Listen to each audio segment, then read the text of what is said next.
விஜயை பொறுத்த மட்டும் அவருக்கு வந்து எடப்பாடியை முதலமைச்சர் அவர் கட்சி ஆரம்பிச்சார். அவரு பிரைமரி ஃபோர்ஸ் தான் திமுக எதிர்க்கிற ஃபோர்ஸ் வந்துட்டு இப்போ ஒரு செகண்டரி ஃபோர்ஸா சம்பவம் துயர சம்பவம். ஆனால் விஜய்க்கு ஒரு பின்னடைவு வருது. அரெஸ்ட் பண்ணாதீங்கன்ற மாதிரியான அந்த ஆங்கிள் தான் வந்து பாஜக டீல் பண்றாங்களே தவிர, தினகரன் சொல்றது உண்மைதான். கடைசி கட்டத்தில் ரோகத்துக்கு பேர் போனவர் எடப்பாடி பழனிசாமி. எலெக்ஷன் போது அவங்க வருவாங்க இவங்க வருவாங்கன்னு நம்பிட்டு இருக்காங்க. ஒன்னால முடிஞ்சா நீ திமுக தோக்கடி, நம்ம 29 பார்த்துக்கலாம். எல்லாரையுமே பழிவாங்கிற ஸ்டேஜ்லேயே டீல் பண்ண முடியாது. நீங்க எலெக்ஷன் நெருக்கத்தில் வந்து வேற எந்த அடி இது உள்ள வந்து சேராது, வாய்ப்பு இருக்காது. ஏன்னா இந்த 3 பேருமே சீட்டை பங்கிட்டுக் கொள்வாங்க. இந்த மாதிரி ஓட்டுகள் பிரியறது எல்லாமே திமுகவுக்கு அட்வான்டேஜ். ஊடக அறத்தோடு செயல்பட்டு வரும் நியூஸ் ஃபோக்கஸ் தமிழ் சேனலை சப்ஸ்கிரைப் செய்து ஆதரியுங்கள்.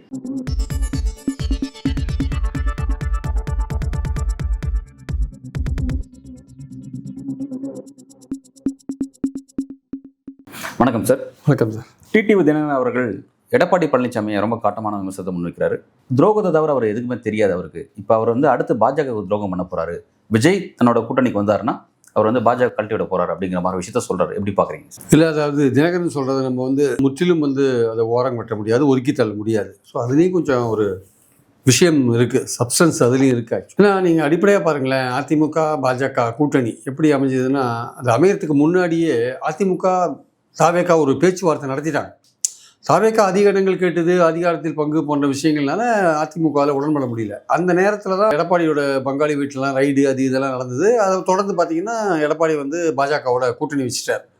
ஸோ அந்த கூட்டணி வச்சது வந்து ஒரு கம்பல்ஷனில் வச்ச கூட்டணி மாதிரி தான் அது தெரியுது. ஆக்சுவலாக தங்களை பாதுகாத்துக் கொள்வதற்கான ஒரு கூட்டணியாக தான் அதை பார்க்குறாங்க. ஆக்சுவலாக மத்திய அரசுலேருந்து எந்த பிரச்சனையும் வரக்கூடாது. ஏன்னா ஸ்டேட் கவர்மெண்ட்டில் வந்து 7-8 அதிமுக மந்திரிகள் மேலே வந்து எஃப்ஐஆர் பதிவு பண்ணியிருக்காங்க. அந்த எஃப்ஐஆர் மேலே எப்போ வேணால் என்ஃபோர்ஸ்மெண்ட் உள்ள வரதுக்கான வாய்ப்பு இருக்குது. ஸோ அதனால் நம்ம மேலே வந்துடக்கூடாதுன்றதுக்காக தான் அதிமுக பாஜக கூட்டணி அமைக்கப்பட்டதுன்ற ஒரு சந்தேகம் பொதுவாகவே இருக்குது ஆக்சுவலாக. ஸோ இந்த மாதிரி சூழலில் அதிமுக வந்து பாஜகவோட கூட்டணி அமைக்கும் போது அதிமுகவும் பலவீனமாக இருக்குது. அதிமுக இப்போ என்ன சொல்லுது, தினகரனையும் வந்து என்டிஏ கூட்டணியில் விலகி போயிட்டார், ஓபிஎஸும் என்டிஏ கூட்டணியில் விலகி போயிட்டார், அதிமுகவோட இருந்த தேமுதிகவும் கூட்டணியில் இல்லை, பாஜகவோட இருந்த பாமகவும் இப்போ பிளவுபட்டு போய் கிடக்கு, அதுவும் எந்த கூட்டணியில் சேர போகிறாங்கன்னு தெரியாது. அப்படி பார்க்கும்போது இப்போ இருக்கிற அதிமுக பாஜக கூட்டணி இதே நிலைமையில தேர்தலை சந்திச்சதுன்னா எலெக்ஷன் போது அவங்க வருவாங்க இவங்க வருவாங்கன்னு நம்பிட்டு இருக்காங்க. யாருமே வரல வச்சுக்கோங்க, இதே கூட்டணியோட போகிறாங்க, வாசனோடையும் சண்முகத்தோடையும் போகிறாங்க அப்படின்னா அது வெற்றிக்கான வாய்ப்புகளே அதில் இல்லை. அவங்க விஜயும் தனியாக கூட்டணி அமைக்கிறாருன்னா அப்போது எடப்பாடி பழனிசாமி என்ன நினைக்கிறாரு, பாஜகவுக்கு ஒரு எதிர்மறையான ஓட்டிங் இருக்குது. ஸோ நம்ம அது கூட போனால் நமக்கும் கூட்டணி யாரும் சேர மாட்டாங்க, நம்மவும் வின் பண்ணுறதுக்கான வாய்ப்புகள் குறைவு, அதனால் தாவேக்காவோட கூட்டணி அமைக்கிறது பெட்டர்னு அவர் நினைக்கிறாரு. அவர் நினச்சிட்டு இருக்கும்போது தான் விஜய் தன்னோட பயணத்தை ஆரம்பித்தார். பயணத்தை ஆரம்பித்து ஒரு 6 கூட்டம் நடத்தினார். நல்ல ஒரு கூட்டத்தை கூட்டினார். திமுகவுக்கு தான் எதிர்ன்ற மாதிரி வந்தார். நான் தான் வந்து பைபோலார் பாலிடிக்ஸில் அதிமுக ஓரம் கட்டிட்டு அவர் முன்னாடி வந்துருவாரான்ற பேச்சு வரும்பொழுது தான் கரூர் துயர சம்பவம் நடக்குது. ஆக்சுவலாக இந்த துயர சம்பவம் நடந்த உடனே சம்பவம் துயர சம்பவம், ஆனால் விஜய்க்கு ஒரு பின்னடைவு வருது. ஆக்சுவலாக அவர் இப்போது செயலற்று இருக்காரு, இன்னும் எழுந்து வரத்துக்கு கொஞ்ச நாள் ஆகும் இருக்குது. அப்போ இந்த சந்தர்ப்பம் என்ன ஆகுதுன்னா அதிமுகவுக்கு ஒரு வாய்ப்பை கொடுக்குது. தங்களுடைய கட்சியை பலப்படுத்துறதுக்கோ இல்லை தாவேக்கா தொண்டர்கள் இழுக்கிறதுக்கோ ஒரு வாய்ப்பாக பயன்படுத்துகிறாங்க. அவங்களுக்கு என்னென்னா, விஜய் நல்லா வந்திருந்தவர் ஒரு பின்னடைவை சந்திக்கிறார். அந்த கரூர் துயர சம்பவத்தை ஒரு பக்கம் வச்சிருங்க, விஜய் பின்னடைவை சந்திக்கிறார்ன்றது அதிமுகவுக்கு சந்தோஷமான ஒரு விஷயம். நம்ம இடத்த வந்து பிடிக்க வந்திருந்தாங்க, இவர் வந்து இப்போ இவருக்கு ஒரு பிரச்சனை வந்து போச்சு, ஒரு ஸ்பீட் பிரேக்கர் போட்டாங்க நடுவில், இவர் தாண்டி வரத்துக்குள்ள நம்ம இவங்க ஆட்களை கொஞ்சம் இழுக்கலாமே என்ன பண்ணுறாரு எடப்பாடி, என்ன பண்ணுறாரு, அதிமுக ஆட்களை விட்டு தாவேக்கா கூடி ஆட்டை வைக்கிறார். ஆட்டை வச்சுட்டு நண்பர் பிள்ளையார் சொல்லி போட்டாச்சு கூட்டணிக்குன்னு அந்த நெரேட்டிவ் செட் பண்ணுறாரு. ஏதோ தாவேக்கா தொண்டர்களுக்கு வந்து அதிமுகவோட கூட்டணி போகணுன்ற மாதிரியான ஒரு எண்ணம் இருக்கிற மாதிரியான நெரேட்டிவ் செட் பண்ணுறாரு. இது வந்து ஒரு பழைய விளையாட்டு. இது ஆக்சுவலாக இது ஓல்டு டைம் டெஸ்டட் ட்ரிக். இது வச்சுக்கோங்களேன், ரொம்ப பரிசித்து பார்த்து பல முறை சோதனை பண்ணுற ஒரு முயற்சி இதெல்லாம். அப்போது விஜய் வந்து கம்முன்னு இருக்கார். விஜய் எதுக்குமே ரியாக்ட் பண்ணாதனால கம்முன்னு இருக்கார். அவர் கம்முன்னு இருக்கிறதுக்கு இவரோட விளையாட்டு அதிகமாகிட்டே இருக்குது. அதுதான் வந்து தினகரன் கேட்குறாரு. இந்த மாதிரி ஒரு சோகமான ஒரு சமயத்தில் வந்து இந்த கூட்டணி விளையாட்டை வந்து விளையாடுறாரு, யார் இவர் எடப்பாடி விளையாடுறாருன்னு சொல்கிறாரு. ஆக்சுவலாக அதுவும் அவரே சொல்கிறாரு, அதிமுக ஆட்களை விட்டு தாவேக்கா கூடிய காமிக்க வைக்கிறாங்கன்னு தினகரன் தான் சொல்கிறார். இன்றைக்கி சொல்லியிருக்காரு நினைக்கிறேன். ஸோ அப்படி இருக்கும்பொழுது இதெல்லாம் ஆனால் என்னுடைய பாயிண்ட் என்னென்னா, இந்த கரூர் சம்பவத்தினாலேயே வந்து விஜயோடைய தீவிர தொண்டர்கள் இருக்காங்கல்ல, ரசிகர்கள், அவங்க வந்து உடனே அதிமுக பக்கம்லாம் போய் கூட்டணியெல்லாம் போக மாட்டாங்க. அன்லெஸ் விஜய் சொன்னாலே தவிர அவங்க வந்து அதிமுக கூட்டத்தில் போய் தாவேக்கா கொடியை காமிக்கிறதுக்கான வாய்ப்பே கிடையாது. ஏன்னா அந்த அளவுக்கு தீவிரமாக இருக்காங்க விஜய் மேல். இவ்வளோ பெரிய சம்பவம் நடந்திருக்கு, அப்போவும் விஜயை குற்றம் சொல்லாத ஒரு ரசிகர் கூட்டம் இருக்குன்னா அவங்க எப்படி சார் போய் இன்னொரு கட்சி கூட்டத்தில் போய் கொடியை காமிப்பாங்க? இப்போதான் கொஞ்ச நாளைக்கு முன்னாடி நாமக்கல்ல என்ன பேசினாரு, என்ன அம்மா அம்மான்னு 1008 மூச்சுக்கு 1008 அம்மா அம்மான்றீங்க, ஊழல் பண்ணிட்டு போய் ஒரு கூட்டணி அமைச்சிருக்கீங்க, பொருந்தா கூட்டணி அமைச்சிருக்கீங்கன்னு அதிமுக திட்டினார்ல. அதுக்கு முன்னாடி மதுரை மாநாட்டம் என்ன பேசினாரு, எம்ஜிஆர் ஆரம்பித்த கட்சி எப்படி இருக்குது பார்த்தீங்களா இப்போ அப்படின்னு பேசினாரா இல்லையா? ஸோ அதனால் பாயிண்ட் என்னென்னா வந்து அதிமுகவையும் ஒரு அட்டாக் பண்ணுற மூடில் தான் இருந்தார். இன்னும் வரப்போகிற நாட்களில் நிறைய அட்டாக் பண்ணுறதுக்கான வாய்ப்புகள் இருந்தது. அப்போ இந்த கரூர் சம்பவம் நடக்குது.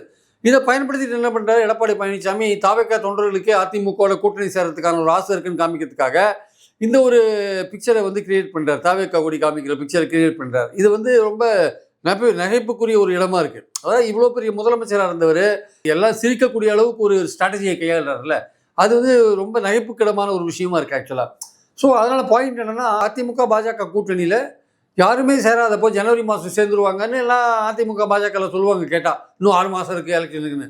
ஆனால் அப்படி சேர்ந்தாங்க வச்சுக்கோங்க, அவங்க கூட யாருமே சேரலை வச்சுக்கோங்க. தேமுதிகவும் திமுக பக்கம் போயிடுது, ராமதாஸும் திமுக பக்கம் போயிடுறாரு, அன்புமணி வந்து யோசிச்சுட்டு விஜய் பக்கம் போயிடுறாரு வச்சுக்கோங்க, இல்லை தேமுதிகவும் விஜய் பக்கம் போயிடுது. அப்போ விஜய் ஒரு கூட்டணி அமைக்கிறாரு வச்சுக்கோங்க. அப்போ அதிமுக பாஜக தனித்து விடப்படும் இல்லையா? அந்த நிலைமை வந்து அப்போ அவங்க கூட்டணி நிலைமை என்ன, ஓட்டை பிரிக்கும். அதிமுக போகிற ஓட்டை பிரிப்பாங்க அவங்க, திமுக வெற்றி பெறத்துக்கான ஒரு வாய்ப்பு கிடைக்கும். அப்போ அந்த நிலைமை வரக்கூடாதுன்னு எடப்பாடி நினைக்கிறார். அப்போ அவர் என்ன பண்ணுறாரு, இப்போ எப்படியாவது தாவேக்காவோட கூட்டணி அவர் தொண்டர்களுக்கு நம்பிக்கை கொடுக்குறாரு. நம்ம எப்படியும் கடைசி கட்டத்தில் தாவேக்காவோட சேர்ந்துருவோம், நீங்கள் கவலைப்படாதீங்க, தாவேக்காவோட சேர்ந்தால் நமக்கு வெற்றி நிச்சயம்னு ஒரு நம்பிக்கை கொடுக்கறதுக்காக இந்த கொடியாட்டத்தெல்லாம் அந்த விரக்தியோட வெளிப்பாடு தான் ஆக்சுவலாக. வந்து எப்படியாவது நம்ம ஜெயிச்சிடணும், தாவேக்காவோட சேர்ந்துருவோம்னு நம்பிக்கை கொடுக்குறாரு. ஆனால் விஜயை பொறுத்த மட்டும் அவருக்கு வந்து எடப்பாடியை முதலமைச்சராகிறதுக்கு அவர் கட்சி ஆரம்பித்தார். அவர் யோசிப்பார் கண்டிப்பாக. அவர் வந்து அதுக்குன்னு அவர் வந்து அதிமுகவோட கூட்டணியை சேர மாட்டாருலாம் நான் ரூல் அவுட் பண்ணல. ஆனால் அவர் பாஜகவோட சேர மாட்டான்றதுல உறுதியாக இருக்கேன். அதிமுக பாஜகவோட அவர் சேர மாட்டார். பாஜக இல்லாத அதிமுக வந்ததுன்னா தினகரன் சொல்கிற மாதிரி பாஜகவை கட் பண்ணிட்டு அதிமுக வருது வச்சுக்கோங்க. அப்போது விஜய் வந்து சரி சேர்ந்தால் நம்ம வந்து திமுகவை தோக்கடிக்கலாம்னு ஏதோ ஒரு அண்டர்ஸ்டாண்டிங் ரீச் ஆகலாம். அரசியலில் வந்து உங்களுக்கு பொது எதிரியை வீழ்த்தணும்னு சேரத்துக்கான வாய்ப்புகள் இருக்குது. ஆனால் விஜய்க்கு நிறைய கண்டிஷன்லாம் போடுவார். அதுக்கு எடப்பாடி ஒத்துக்கணும், அதிகாரத்தில் பங்கு போன்ற கண்டிஷன்லாம் ஒத்துக்கணும். அதெல்லாம் ஒத்துப்பாரா இல்லையான்னு தெரியாது. ஆனால் சேருவதற்கான வாய்ப்பை வந்து நம்ம முற்றிலும் ரூல் அவுட் பண்ண முடியாது. ஸோ அப்படி இருக்கும்போது தினகரன் சொல்கிறது உண்மைதான். கடைசி கட்டத்தில் துரோகத்துக்கு பேர் போனவர் எடப்பாடி பழனிசாமி அவர் வந்து வின் பண்ணுறதுக்கு வாய்ப்பு இல்லைன்னா பாஜகவையும் கட் பண்ணி விட்டுட்டு தாவேக்காவோட சொல்கிறார். அதிமுக தாவேக்காவோட சேர்ந்தா தேமுதிக அன்புமணிலாம் அங்கே சேர்றதுக்கான வாய்ப்புகள் இருக்குது. அதே மாதிரி திமுக அணியில் இருக்கிறவங்க சீட்டு கேட்டு கிடைக்காத இருக்கிறவங்கலாம் வந்து இங்கே வரத்துக்கான வாய்ப்பு இருக்குது. அந்த இது இருக்குது. அதான் அதே சமயம் அதிமுக பாஜக இருக்கிற இடத்துல தாவேக்கா பூச்சி வச்சுக்கோங்க, முதல்ல மைனாரிட்டி ஓட்டு 13% போயிடும். அது தவிர வேற எந்த அணியும் இது உள்ளே வந்து சேராது, வாய்ப்பு இருக்காது. ஏன்னா இந்த 3 பேருமே சீட்டை பங்கிட்டுக் கொள்வார்கள். தேமுதிகலாம் சீட் கிடைக்காது, பாமகவுக்கு சீட் கிடைக்காது, யாரும் வரமாட்டாங்க. அப்போ அவங்க வேற ஏதாவது வழி பார்ப்பாங்க, இல்லை தனியாக ஒரு கூட்டணி வைப்பாங்க. இதுக்கு நடுவில் ஒரு கிளைக்கதை ஒன்று ஓடிட்டு இருக்கு. என்னன்னா, அண்ணாமலை ஒரு தனி கட்சி ஆரம்பிப்பார் அப்படின்ற ஒரு கதை. சப்போஸ் எடப்பாடி பாஜக ஒன்றாவே இருக்காங்க, அதில் தாவேக்காவும் போய் சேர்ந்துட்டாங்க. அப்போ அண்ணாமலை என்ன பண்ணுவார், அண்ணாமலை தனி கட்சி ஆரம்பித்து அவர் வந்து தினகரனோடு சேருவார், ஓபிஎஸோடு சேருவார், ஜான் பாண்டியன் அந்த மாதிரி ஆட்களெல்லாம் சேர்ப்பார், முடிஞ்ச அன்புமணியும் சேர்ப்பார். சேர்த்து அவர் ஒரு அணி ஃபார்ம் பண்ணி அவர் நிற்பார். அந்த அணி பெரும்பாலும் வந்து பார்த்தீங்கன்னா ஜெயிக்கிறதுக்கான வாய்ப்புகள் என்பதோட அதிமுகவை தோக்கடிக்கிறதுக்கான, எடப்பாடிக்கு ஒரு பாடம் கற்பிப்பதற்கான ஒரு வாய்ப்பு. அண்ணாமலைக்கும் எதிரி வந்து எடப்பாடி தான், தினகருக்கும் எதிரி எடப்பாடி தான், ஓபிஎஸ்க்கும் எதிரி எடப்பாடி தான். ஸோ அவர் அரசியல் ரீதியாக அவர் வீழ்த்தணுன்ட்டு அவர் போட்டி போடுற தொகுதிகளில் அவருக்கு போகிற ஓட்டை பிரிக்கிறதுக்காக நின்று அவரை தோக்கடிக்கிறதுக்கான முயற்சிகளில் அவங்க இறங்குவாங்க ஆக்சுவலாக. ஸோ அதுக்கான ஒரு வாய்ப்பும் சைடு பை சைடு போயிட்டு இருக்கு. அப்போது பாஜக அதிமுக தாவேக்கா சேர்ந்தா அண்ணாமலை தினகரன்லாம் சேர்ந்து ஒரு அணி அமைச்சு அந்த அணியை வந்து காலி பண்ணுவாங்க ஆக்சுவலாக. அதுக்கான வாய்ப்புகள் இருக்கு. ஸோ புரிஞ்சுக்க முடியுது சார், நீங்கள் சொல்றது புரிஞ்சுக்க முடியுது. ஆனால் எனக்கு ஒரு கேள்வி என்ன அப்படின்னா, விஜய் வந்து இந்த அலைன்ஸ் கொண்டு வரணும், என்டிஏக்கு கொண்டு வரணும் அப்படிங்கிறது முழுக்க எடப்பாடி பழனிசாமியோட விருப்பம் தானா, அல்லது அதுக்கு முன்னாடி பாஜக தான் இருக்கு, பாஜக தான் அந்த அசைன்மெண்ட்ஸ் அவங்களுக்கு கொடுத்துருக்குன்னு சொல்லப்படுது? பாஜகவுக்கு விருப்பம் இருக்கு. பாஜகவுக்கு வந்து எப்படி விஜயை கொண்டு வரணும்னு விருப்பம் இருக்கு. ஆனால் விஜய்க்கு பாஜகவோட போறது விருப்பம் இல்லை. ஓகே, ஏன்னா எடுத்த உடனே நீங்க பாஜகவோட சேர்ந்தீங்கன்னா முதல் எலெக்ஷன்லேயே நீங்க வந்து கொள்கை எதிரின்னு சொல்ற ஒருத்தரோட சேர்றீங்க. முதல் எலெக்ஷன்லேயே நீங்கள் ஒரு 13% ஓட்டை நீங்கள் இழந்துடுறீங்க. ஆக்சுவலாக 13-14% ஓட்டை இழந்துடுறீங்க. உங்களுக்கான வெற்றி வாய்ப்புகள் குறைஞ்சிரும். அப்போது பாஜகவுக்கு எதிரான ஒரு அணி திமுக அணி இருக்குல்ல, அது வந்து ஸ்ட்ராங் ஆகும். அப்போ தேமுதிகனா அந்த சைடு போகிறதுக்கான வாய்ப்புகள் இருக்குது, ராமதாஸ் அந்த சைடு போகிறதுக்கான வாய்ப்புகள் இருக்குது. ஏற்கனவே கமலஹாசன் அங்கே இருக்கார், ஆன்டி பிஜேபி ஸ்ட்ராங்காக வரதுக்கான ஒரு வாய்ப்புகள் இருக்குது.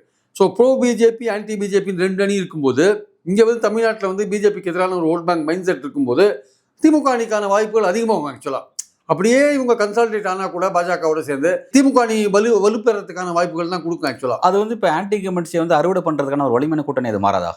அந்த ஆன்டி இன்கம்பன்சி ஓட்டு பிரியும். அண்ணாமலை தனியாக போயிட்டு ஒரு அணி அமைக்கிறதுக்கான வாய்ப்புகள் நிறைய இருக்குது. அவரு தினகரெல்லாம் போயிட்டு அவர் என்ன பண்ணுவாங்க, அவங்க ஏடிஎம்கேக்கு போகிற அந்த ஓட்டுக்கள்லாம் பிரிக்கிறதுக்கான வாய்ப்புகள் இருக்குது. ஸோ அதனால் விஜய் அங்கே பாஜக அணியில் போய் அதிமுக பாஜக தாவேக்கான்னா கூட திமுக அணிக்கான வாய்ப்புகள் இருக்குல்ல, அது ஸ்ட்ராங்காக எமர்ஜ் ஆகிறதுக்கான வாய்ப்பு இருக்குது. அப்போது திமுக கூட்டணியில் இருக்கிற கட்சிகளும் என்ன பண்ணுவாங்க, இந்த சீட்டு கிட்டெல்லாம் ரொம்ப டிமாண்ட் பண்ணாமல் நமக்கு முக்கியம் வந்து இவங்களை தோக்கடிக்கிறதா, நம்ம ஒற்றுப்பட்டு இந்த இடத்துல இவங்களை தோக்கடிக்கணும்னு அந்த இடத்துல வருவாங்க. ஆனால் அதிமுக பாஜக மட்டுமே ஒரு கூட்டணி, பாஜகவை கட் பண்ணிட்டு வந்துட்டார் எடப்பாடி. எடப்பாடி வந்து முதுகில் குத்துறதுல ஃபேமஸ். அவர் சசிகலா முதுகில் குத்தினாரு, தினகரன் முதுகில் குத்தினாரு, ஓபிஎஸ் முதுகில் குத்தினாரு. பார்லிமெண்ட் எலெக்ஷனுக்கு முன்னாடி அங்கே போய் மோடி பக்கத்தில் உட்காந்து என்டிஏ கூட்டத்தெல்லாம் பேசிட்டு வந்து அவங்க முதுகிலையும் குத்தினாரு. இப்போ மறுபடியும் போய் சேர்ந்துருக்காரு. ஆனால் அவர் முதுகில் குத்துறது அவருடைய கூட பிறந்த ஒரு கலையாக வச்சிருக்காரு அவர் ஆக்சுவலாக. ஸோ அதனால் வந்து அவர் வந்து பாஜக முதுகிலையும் குத்துறதுக்கான வாய்ப்புகள் நிறையா இருக்குது. ஆனால் பாஜக அதை எப்படி டீல் பண்ணுவாங்கன்றதை பொறுத்து இருந்தால் பார்க்குறோம். அவங்க ஆள் அம்பு சேனை எல்லாம் பவர்லாம் கையில் வச்சுருக்காங்க. இல்லை அவங்க வந்து இல்லை நீ அப்படியே போ, பரவாயில்ல, உன்னால் முடிஞ்சால் நீ திமுக தோக்கடி, நம்ம 29 பார்த்துக்கலாம் அப்படின்னு விட்டாலும் விட்டுருவாங்க, சொல்ல முடியாது. ஏன்னா அவங்களுக்கு 26 முக்கியம் இல்லை, பாஜகவுக்கு 26 முக்கியம் இல்லை, அவங்களுக்கு 29 தான் முக்கியம். அதனால் நீங்கள் உங்களால் முடிஞ்சுன்னா நீங்கள் பண்ணிக்கோங்க, எங்கள் கூட சேர்ந்தீங்கன்னா சில டிஸ்அட்வான்டேஜ் இருந்ததுன்னா நீங்கள் சேர்ந்து நீங்கள் எதாவது என்ன பண்ணிக்கோங்க, திமுக அணி கூட பிளவுபட்டு அங்கே 2 பேர் இழுங்க, நீங்கள் எவ்வளோ பேர் இழுத்து முடியுமோ திமுக ஃபைட் கொடுங்க, நாங்கள் வேணால் இந்த எலெக்ஷனில் கொஞ்சம் லோ ப்ரொஃபைலில் இருந்துக்கிறோம், கொஞ்சம் அடக்கி வாசிக்கிறோம், 29 நம்ம மறுபடியும் ஒன்று சேர்ந்துக்கலாம் அப்படின்ற இதில் கூட பாஜக ஒரு காம்ப்ரமைஸ் பண்ணிக்கலாம். ஸோ அதனால் டைரெக்டாக ஒரு கூட்டணி இல்லாமல் இப்படி கொஞ்சம் ஒதுங்கி இருக்கிறது மூலமாக அதிமுக தாவேக அணியை கொஞ்சம் அது ஓட்டு வாங்குறதுக்கான வாய்ப்புகளை வந்து உருவாக்கி கொடுக்கறதுக்கான இதுவும் இருக்குது, ஒரு சான்ஸும் இருக்கிறத நம்ம பார்க்குறோம். நம்ம அதான் அந்த சமயத்தில் எடப்பாடி வீழ்த்தணுன்றதுல வந்து தினகரனுக்கு உறுதியான ஒரு ஸ்டாண்ட் இருக்குது, அண்ணாமலைக்கு உறுதியான ஸ்டாண்ட் இருக்கா அப்படின்றது ஒரு கேள்விக்குறியான விஷயம். அண்ணாமலைக்கு வருத்தம் இருக்குது எடப்பாடி மேலே, தன்னுடைய தலைவர் பதவி போனதுக்கு இவர் தான் காரணம். ரெண்டாவது ஒரே ஏரியாவில் பாலிடிக்ஸ் பண்ணுறாங்க, அவர் நம்மளை வளர விட மாட்டார் அவர் நினைக்கிறாரு, அதனால் இவர் அடிக்கிறதுக்கு இதான் ஒரு வாய்ப்புன்னு அவர் நினைக்கிறாரு. ரெண்டாவது போன பார்லிமெண்ட் எலெக்ஷனில் வாங்கின ஓட்டுகள் நம்மளால தான் வாங்கிச்சு பாஜக, நம்ம வெளியில் வந்துட்டு அந்த பர்சன்டேஜ் ஓட்டை நம்ம கொஞ்சம் வாங்கலாம், பாஜக ஒன்றுமே கிடைக்காதுன்னு அண்ணாமலை நினைக்கிறார். ஆனால் அண்ணாமலை அவ்வளோ விஷயம் துரோகம் பண்ணுறதுக்கு அளவுக்கு பாஜக அவரை வந்து எப்படி டீல் பண்ணுன்றதை நம்ம சொல்ல முடியாது. எல்லாரையுமே பழிவாங்கிற ஸ்டேஜ்லேயே டீல் பண்ண முடியாது. நீங்கள் எலெக்ஷன் நெருக்கத்தில் வந்து சிலதெல்லாம் நீங்கள் கண்டுக்காத போக வேண்டியிருக்கும். நீங்கள் அப்போ பழிவாங்கி நீங்கள் வச்சுக்கோங்க, அது வந்து பழிவாங்கிற மாதிரி தெரியும், அனுதாபத்தை தான் உருவாக்கும். அதனால் தாவேகா அதிமுக மட்டுமே வெளியில் வந்து மற்ற கட்சிகள்லாம் இழுத்து ஒரு அணியை ஃபார்ம் பண்ணுறாங்க. இப்போ இருக்கிற திமுக அணி அதே கூட்டணியோடு இருந்து ஃபார்ம் பண்ணுது, அதே ஃபைட் பண்ணுது வச்சுக்கோங்க. அப்போ இந்த தினகரன் ஓபிஎஸ் இவங்களுக்கெல்லாம் ஒரு வாய்ப்பு, அவங்க ஒரு அணி உருவாக்கி அவங்க எங்கெங்கே போட்டி போடுறாங்க தெரியாது. ஒரு பக்கம் டாக்டர் ராமதாஸ் தனியாக போட்டி போடுறாரு வச்சுக்கோங்க, திமுக அணியில் சேராமல் தனியாகவே போட்டி போடுறார். அவர் ஒரு பக்கம் மத்திய தமிழகத்தில் பாமக ஓட்டை பிரிப்பார். அவர் பாமக அப்புறம் இவங்க அண்ணாமலை தினகரன்லாம் போட்டாங்கன்னா அவங்க ஒரு பக்கம் அதிமுக ஓட்டை பிரித்து எடுப்பாங்க சவுத்தில். இதெல்லாமே இந்த மாதிரி ஓட்டுகள் பிரியறது எல்லாமே திமுகவுக்கு அட்வான்டேஜாக போய் சேரத்துக்கான வாய்ப்புகள் இருக்குது. அதனால் வந்து இந்த வரப்போகிற காலம் வந்து மாதங்கள் வந்து ரொம்ப முக்கியம். எஸ்பெஷலி பீகார் எலெக்ஷன் முடிஞ்ச பிறகு எப்படிப்பட்ட டேர்னிங்ஸ்லாம் வரும்னு சொல்ல முடியாது. அதனால் தினகரன் இன்னைக்கு சொல்கிறது ரொம்ப ரொம்ப கரெக்டு. எடப்பாடி வந்து சந்தர்ப்பம் சூழ்நிலைக்கேற்ப பாஜகவை வெட்டி விட்டுட்டு தாவேக்காவோட கூட்டணி, அப்போ அவர் ஒரே ஒரு தியாகம் தான் பண்ணணும் எடப்பாடி. அதாவது தன்னை முதலமைச்சர் கேண்டிடேட்டாக தாவேக்கா ஏற்றுக்கணும், அதே சமயம் தாவேக்கா கேட்குற இடங்களை கொடுக்கணும், அதிகாரத்தில் பங்குன்றது ஒத்துக்கணும். ஆனால் வந்து தான் முதல்வர் ஆகணுன்றதுக்காக என்ன விதமான முடிவை அவர் எடுப்பார், அதிகாரத்தில் பங்கு கூட ஒத்துப்பார். பாஜகவோட சேர்ந்து இருந்து நமக்கு அந்த முதல்வர் பதவி அடைய முடியாதுன்னா தாவேக்காவோட சேர்ந்து கிடைக்கிறத வந்து அவர் நிச்சயமாக வந்து அதுக்கான முயற்சிகள் எடுப்பார் தான் என்னுடைய கருத்து ஆக்சுவலாக. Right, okay sir. இப்போ வந்து அந்த அலையன்ஸ் அப்படி பொறுத்த வரைக்கும் நீங்கள் சொல்கிற மாதிரியான விஷயங்கள் அதை நோக்கி நகருது அப்படின்னா, களம் அதை நோக்கி நகருது அப்படின்னா, யார் சிஎம் வேட்பாளர் அப்படிங்கிறதுல வந்து அவங்க தாவேக்காவுக்கும் அதிமுகவுக்கும் சிக்கல் இருக்காது அப்படின்ற அவங்க பழனிசாமி தான் ஏற்றுப்பாங்க. ஓகே, பவன் கல்யாண் மாதிரி ஒரு விஜய் இருக்கிறதுக்கான வாய்ப்பு இருக்குது. அதிக இடங்கள் கேட்பார், அவ்வளோ டெபுட்டி சிஎம் அப்படி கேட்பார். ஆனால் அது வந்து இவங்க 2 பேர் மைண்ட் செட்டை பொறுத்து இருக்குது. எடப்பாடிக்கு தான் முதல்வர் ஆகணுன்றதுக்காக ஒரு காம்ப்ரமைஸ் பண்ணிக்கணும், அதிகாரத்தில் பங்கு அதிக இடங்கள் கொடுக்கணும் தாவேக்காவுக்கு தான் பிரைமரி ஃபோர்ஸு தான் திமுகவுக்கு எதிர்க்கிற ஃபோர்ஸ்னு வந்துட்டு இப்போ ஒரு செகண்டரி ஃபோர்ஸாக போகிறாங்கல்ல, அது பரவாயில்ல, டெப்யூட்டி சீஃப் மினிஸ்டர் பரவாயில்ல, நம்ம அதிக இடங்கள் போட்டு முதல்ல உள்ள நுழையலாம் அப்படின்ற எண்ணத்துக்கு அவங்க வரணும். இல்லைங்க எதாக இருந்தாலும் பரவாயில்ல, நான் தான் பிரைமரி ஃபோர்ஸ், யாருமே வேண்டாம், நான் தனியாகவே நிற்கிறேன், இந்த எலெக்ஷன் இல்லாட்டி அடுத்த எலெக்ஷன் பார்க்குறேன், அடுத்த எலெக்ஷன் பார்க்குறேன்னு விஜய் வந்து ஒரு முடிவு பண்ணிட்டார் வச்சுக்கோங்களேன். அப்போ நம்ம ஒன்றும் பண்ண முடியாது. இல்லை அவங்க பதவியில் நம்ம ஏதாவது ஒரு 10 இடம் 20 இடம் 30 இடம் வாங்கி உள்ளே போகணும், நமக்கு ஒரு டெப்டி சிஎம் கிடைச்சா போகணும்னு நினச்சாருன்னா அது விஜயகாந்த் மாதிரி தான். எப்படி அதிமுகவில் போனார்னா, அதிமுகவுக்கு பதவி கொடுக்கல ஜெயலலிதா, இங்கே வந்து பதவி கொடுத்த வேண்டிய கட்டாயத்தில் வந்து எடப்பாடி இருப்பார். 2 பேர் மைண்ட் செட்டும் மாறணும்.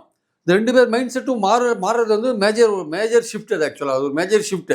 அது நடக்கிறதுக்கான வாய்ப்புகள் வந்து நம்ம ரூல் அவுட் பண்ண முடியாது, பட் நடக்கும்னு சொல்ல முடியாது. இதெல்லாம் வந்து ஆப்ஷன்ஸ் ஓப்பனாக இருக்கிற ஒரு ஏரியாவை நான் பார்க்குறேன் ஆக்சுவலாக. இந்த கரூர் பிரச்சனைக்கு அப்புறம் வந்து விஜயோட அரசியல் எப்படி பார்க்குறீங்க? நான் இப்போ விஜய் சார்ந்த அவரோட நிர்வாகி ஆதவ அர்ஜுனா டெல்லிக்கு போனார், அங்கே சில லாபிலாம் செய்யலான்னு பார்த்தாரு, பட் அது ஃபெயிலியர் ஆயிடுச்சுன்னு சொல்லி சொல்கிறாங்க. எப்படி நீங்கள் இந்த பாலிடிக்ஸ் எப்படி பார்க்குறீங்க? இல்லை, கரூருக்கு அப்புறம் வந்து ஒரு ஸ்பீட் பிரேக்கர் மாதிரி விஜயோட ஆக்டிவிட்டி மட்டும் கொஞ்சம் தடுக்கப்பட்டிருக்கு. அவரால் வந்து ஒரு தொடர்ந்து வந்திருந்தார், அடுத்தடுத்த பயணம் போகும்போது அது நிறுத்தப்பட்டிருக்கு. பட் அவரை பொறுத்த மட்டும் வந்து சுப்ரீம் கோர்ட்டில் நேற்று அவருக்கு கோர்ட்டுக்கு போயிருக்கிற கேஸில் வந்து அவருக்கு சாதகமான முடிவுகள் வரதுக்கான வாய்ப்புகள் நிறையா இருக்குது.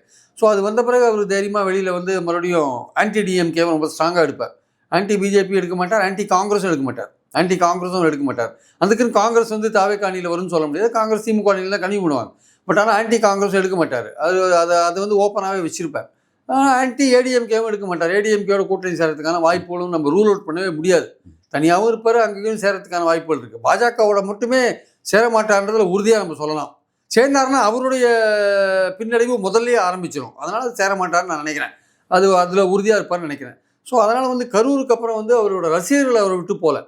ஆனால் நடுநிலையாளர்கள் இருக்காங்கல்ல, அதிமுகவுக்கு மாற்ற அவர் வந்திருக்காரு அப்படின்னு ஒரு எண்ணத்தில் இவர் போட்டு பார்க்கலாம். அவங்க மத்தியில் ஒரு சலிப்பு இருக்குது. என்ன ஒரு பெரிய தலைவர், இவர் இவ்வளோ பேர் இறந்து போயிருக்காங்க, இன்னும் போய் பார்க்காதே இருக்காரு, வீடியோ காலில் பேசிட்டு இருக்காரு, இன்னும் சின்ன பசங்களாக இருக்காங்களே, ஒரு மெச்சூரிட்டியே இல்லாத இருக்காங்களே அப்படின்ற ஒரு எண்ணம் இருக்குல்ல, அது வந்திருக்கு ஆக்சுவலாக. அது வந்து திமுக வந்து நிதானமாக இந்த விஷயத்தை அப்ரோச் பண்ணுறதுனால அது கொஞ்சம் ஒரு 40 வயசுக்கு மேலே இருக்கவங்ககிட்ட ஒரு ஆதரவு திமுகவுக்கு இருக்குது. ரொம்ப ஸ்டாலின் வந்து ரொம்ப டிப்ளமேட்டிக்காக அதை அணுகிறாரு, பழிவாங்கிற மூடில் அதை அணுகலை, பெருந்தன்மையாக அணுகிறாரு அப்படின்ற மாதிரி விஷயம் இருக்குது. அதனால் வந்து விஜய்க்கு வந்து ஒரு செட்பேக் இருந்தால் கூட அவருடைய ரசிகர்களை அவர் கையை விட்டு போகல. அவங்க அவர் பின்னாடி ஸ்ட்ராங்காக தான் இருக்காங்க, அதில் எந்த சந்தேகமும் கிடையாது. போக போக திமுகவுக்கு எதிரான ஒரு விஷயங்களை கலப்ப அவர் சப்போஸ் அதிமுகவோட கூட்டணியில் போனார்னா இன்னும் ஸ்ட்ராங்காக எமர்ஜ் ஆவார். இல்லை தனியாகவே போகிறாருன்னா கூட 2வது இடத்துக்கு அதிமுகவுக்கும் தாவேக்குமான போட்டியாக நடக்கும் ஆக்சுவலாக. Okay, sir. இப்போ இந்த ஆதவ அர்ஜுனா பற்றி நான் பேசணும்னு நினச்சேன். வந்து ஆதவ அர்ஜுனா வந்து அவர் டெல்லியில் போய் லாபி செய்ய பார்த்தார், அலையன்ஸுக்கு போகலாம் அப்படின்ற மாதிரி கொண்டு போக பார்த்தாரு. ஆனால் வந்து அதுக்கான அனுமதி எங்கே கிடச்சிருக்கா? அது எப்படி நீங்கள் பார்க்குறீங்க? அதாவது தாவேக்கா இப்போ வந்து பாஜக நோக்கி நகருது, இந்த பிரச்சனையினால நகர மாதிரியான சில சிம்டம்ஸ் தெரிஞ்சது. ஆனால் அதை நோக்கி நகரத அந்த வாய்ப்பை பாஜக எடுத்துக்கிச்சா, அது எப்படி நீங்கள் பார்க்குறீங்க? இல்லை, அதாவது இவருடைய ஆதவ அர்ஜுனோடைய மிஷன் என்னவா இருக்குன்னா, சப்போஸ் சிபிஐ கீழே வந்து விசாரணை போச்சுன்னா அதை வந்து கொஞ்சம் திமுக அரசுக்கு எதிராக அதை மாற்றணும் அப்படின்ற மாதிரியான ஒரு எண்ணத்தில் அவங்க ட்ரை பண்ணி பார்த்தாங்க. ஆனால் சிபிஐ கீழே போச்சுன்னா விஜய் வந்து தன் தலையை தானே பாஜக சிங்கத்தோட வாயில் விட்ட மாதிரி ஆகிடும் ஆக்சுவலாக. ஏன்னா அதை வச்சு இவரை பயமுறுத்துறதுக்கான வாய்ப்பு இருக்குது. அதனால தான் அவங்க நேற்று சுப்ரீம் கோர்ட்டில் கூட உச்சநீதிமன்ற முன்னாள் நீதிபதி தலைமையில் விசாரணை குழுன்றாங்க. இந்த எஸ்ஐடி ரத்துப்பட்டு விசாரணை குழுன்னா அந்த தலைமை நீதிபதிக்கு ஒரு 10 போலீஸ் ஆஃபீஸர் 4 போலீஸ் ஆஃபீஸர் போட்டு ஒரு குழு தனியாக போடுறதுக்கான வாய்ப்புகள் இருக்குது. அதனால் சிபிஐ விசாரணை அவங்க கேட்கல ஆக்சுவலாக. வேறு பல பாதிக்கப்பட்டவர்கள்லாம் கேட்குறாங்க. பாதிக்கப்பட்டவர்கள் கேட்கும்போது கொடுக்கறதுக்கான வாய்ப்பு இருக்குது. அப்போ சிபிஐ விசாரணை வந்துட்டு வச்சுக்கோங்களேன், அப்போது விஜயை சம்மன் பண்ணுறது, விஜயை விசாரிக்கிறது, அவங்க ஆட்களை விசாரிக்கிறது போன்ற விஷயங்கள்லாம் கொஞ்சம் கெடுபிடி அவ்வளோ இருக்காது. இதுவே மாநில அரசோட விசாரணையாக இருந்தால் கெடுபிடிகள் ஜாஸ்தியாக இருக்கும், அரெஸ்ட் பண்ணுறதெல்லாம் இருக்கும். அது சிபிஐனா இருக்காது. ஸோ அந்த மாதிரியான சிபிஐக்கு போயிடுச்சுன்னா ரொம்ப எங்களை அரெஸ்ட் பண்ணாதீங்கன்ற மாதிரியான அந்த ஆங்கிளில் தான் வந்து பாஜகவோட டீல் பண்ணுறாங்களே தவிர கூட்டணின்ற அளவுக்கு அவங்க டீல் பண்ணுறாங்க. ஏன்னா கூட்டணின்னு நீங்கள் டீல் பண்ணிங்கன்னா பொலிட்டிக்கலாக வந்து விஜய்க்கு வந்து பின்னடைவை சந்திப்பார். அதில் வந்து எந்த விதமான சந்தேகமும் கிடையாது. அவர் பி டீம் சொன்னது வந்து ப்ரூவ் ஆகிடும் மறுபடியும். அதனால் கொள்கை எதிரின்னு சொன்னது பொய்யாயிடும், அது வந்து பழங்கதையாகிடும் அது ஆக்சுவலாக. அதனால் வந்து இவங்களுக்கு சிபிஐ என்கொயரி போனால் கொஞ்சம் ஏதாவது நம்மளை சேஃப்கார்ட் பண்ணுங்க அப்படின்ற மாதிரி அந்த ஆங்கிளில் தான் அவங்க போய் பார்த்துருக்காங்க. கூட்டணின்ற அந்த ஆங்கிளில் போய் பார்க்கல. பட் அவங்களும் ஆதவ அர்ஜுனா போன மிஷனை வந்து பார்த்துக்கலாம் பின்னாடி. அவர் இன்னும் பெரிய ஆட்களை யாரும் சந்தித்த மாதிரி தெரியல. அவங்களுக்கு ஒரு லாபி இருக்குது, ஆதவ அர்ஜுனாவுக்கு அந்த லாட்ரி லாபி இருக்கிறதுனால அவங்க எப்போதுமே கவர்மெண்ட்டில் வந்து பாஜகவோட ஆட்சியில் என்ன பிரச்சனைனா அரசியல்வாதிகளோட அதிகாரிகள் ரொம்ப பாலிடிக்ஸ் பண்ணுறாங்க. சில அதிகாரிகள் பெரிய அதிகாரிகள் இருக்காங்கல்ல, அவங்க நிறையா பாலிடிக்ஸ் பண்ணுறாங்க. இந்த நிறைய அரசியல் விஷயங்கள் அந்த மோடிக்கோ இல்லை அமித்ஷாவுக்கோ அந்த அதிகாரிகள் மூலமாக தான் அந்த அரசியல் விஷயங்கள்லாம் போகுது. பியூரோக்ராட்ஸ். ஆமாம், இந்த பாலிட்டிஷியன்ஸோட பியூரோக்ராட்ஸ் நிறைய ப்ளே பண்ணுறாங்க. ஸோ அந்த சில பியூரோக்ராட்ஸ் அவங்க பார்த்துருக்கிறதா கேள்விப்பட்டேன். ஆக்சுவலாக அவங்களுடைய நோக்கம் என்னவா இருக்குன்னா, சிபிஐ என்கொயரி வந்து எங்களை வந்து பிரச்சனையில் மாட்டாத எங்களை கொஞ்சம் எஸ்கேப் பண்ணி விட்டுருங்கன்ற அந்த அளவில் தான் இருக்கே தவிர கூட்டணின்ற அளவில் இருக்க மாதிரி தெரில. அப்படியே இருந்தால் கூட தேர்தலுக்கு அப்புறம் ஏதாவது கொஞ்சம் அதிமுக பாஜக கூட்டணி கொஞ்சம் நல்ல இடங்கள் வாங்கிட்டு அப்படின்னா கொஞ்சம் பாஜக உள்ள சேர்த்துக்கிற மாதிரி அப்படி ஏதாவது தேர்தலுக்கு அப்புறம் பண்ணுவாங்களே தவிர அதுக்கான வாய்ப்புகள் ரொம்ப ரொம்ப குறைவு. இருந்தாலுமே இப்போ இருக்கிற லெவலில் பாஜகவோட கூட்டணின்ற அந்த ஆங்கிளில் வந்து பாஜக டிஸ்கஸ் பண்ணுற மாதிரி தெரியல. ரைட், ஓகே சார், புரிஞ்சுக்க முடியுது. இப்போ வந்து இந்த இன்சிடென்ட்டுக்கு பிறகு வந்து விஜய் அவர்களில் அவர் மீது நம்பிக்கை மற்ற கட்சிகளுக்கு எப்படி ஏற்பட்டிருக்கு? விடுதலை சிறுத்தைகள் கட்சிகளோ, இடதுசாரிகளோ, இல்லை மற்ற இன்னும் பல்வேறு கட்சிகள் இருக்குது, அவங்களுக்கு வந்து விஜயனுடைய தோட்டத்தை எப்படி பார்க்குறாங்க? ஒருவேளை நான் ஏன் கேட்குறேன்னா, ஒருவேளை அதிமுக தாவேகா கூட்டணி அமைஞ்சதுன்னா அது திமுக கூட்டணி உடைக்க வாய்ப்பு இருக்கா? இங்கே தான் அங்கே ஷிஃப்டிங் நடக்குமா? அவரோட பிம்பம் எப்படி இருக்குன்னு கேட்குறேன். விஜயோட இல்லை, அதிமுக தாவேகா கூட்டணி அமைஞ்சதுன்னா அது வந்து பலருக்கு வாய்ப்பாக இருக்கும். ஆக்சுவலாக திமுக இருக்கிற கூட்டணி கட்சிகளுக்கு கூட ஒரு வாய்ப்பாக இருக்கும், சொல்ல முடியாது. ஏன்னா அங்கே நிறையா சீட் கேட்கும்போது அவங்க கொடுக்கல வச்சுக்கோங்களேன், அவங்களுக்கு இன்னொரு இடம் இருக்கிறதுக்கான வாய்ப்புகள் இருக்குது. அதிமுக தாவேகா கூட்டணி பாஜக அங்கே இருக்கக்கூடாது, பாஜக அங்கே இல்லைன்னா எல்லாரையும் கூப்பிட்றதுக்கான வாய்ப்புகள் இருக்குது. அதனால் எல்லாருமே வந்து அந்த ஜனவரி பிப்ரவரியெல்லாம் எதிர்பார்த்துட்ருக்காங்க என்ன மாதிரி அமையும்ட்டு. அதிமுக பாஜகவோட இருந்துட்டு வச்சுக்கோங்க, விஜய் தனியாகவே இருக்காரு வச்சுக்கோங்க, அப்பவும் திமுக அட்வான்டேஜ் தான். அதிமுக தாவேகா பாஜக ஒன்றா சேர்ந்தாலுமே திமுக அணிக்கு அட்வான்டேஜ் தான். அது இன்னும் ஸ்ட்ராங்காக எமர்ஜ் ஆகும் ஆன்டி பிஜேபின்ற ரோலில். ஸோ எப்படி பார்த்தாலுமே திமுகவுக்கு வந்து ஒரு ஒரு எட்ஜ் இருக்கிறத நம்ம பார்க்குறோம். இல்லை, இப்போ நீங்கள் தாவேகா அதிமுக கூட்டணி உருவானாலும் திமுக எட்ஜ் இருக்குன்னு தாவேகா அதிமுக கூட்டணி உருவானா மற்ற கட்சிகள் வந்து ஒரு ஸ்ட்ராங்கான ஃபைட் கொடுக்கறதுக்கான வாய்ப்பு இருக்குது. ஓகே, அது இருக்குது. அது வந்து அதில் தேமுதிக இணையும், அன்புமணி இணைவார், ஜான் பாண்டியன் அவங்களாம் இணைவாங்க, கிருஷ்ணசாமி கூட இணைவார். கிருஷ்ணசாமி ஜான் பாண்டியன் ஒரு இடத்துல இருப்பாங்கன்னு சொல்ல முடியாது, யாரோ ஒருத்தர் அதில் இணைவாங்க. ஸோ அவங்க வந்து திமுக அணிக்கான ஒரு ஃபைட் கொடுக்கறதுக்கான வாய்ப்புகள் இருக்குது நல்லா. அப்போ திமுக அணி ஸ்ட்ராங்காக இருக்கும், பாஜகவும் சீமானும் ஓரம் கட்டப்படுவாங்க. அவங்க இந்த ஃபீல்டுலேயே வந்து இருக்க மாட்டாங்க, இவங்க 2 பேருக்கான போட்டியாக மாறும். அது ஆக்சுவலாக அது ஃபைட் டஃப்பாகவே இருக்கும். அடுத்த கட்ட தமிழக அரசியல் நகர்வை நம்ம பொறுத்திருந்து பார்க்கலாம் சார். நன்றி. தேங்க்யூ.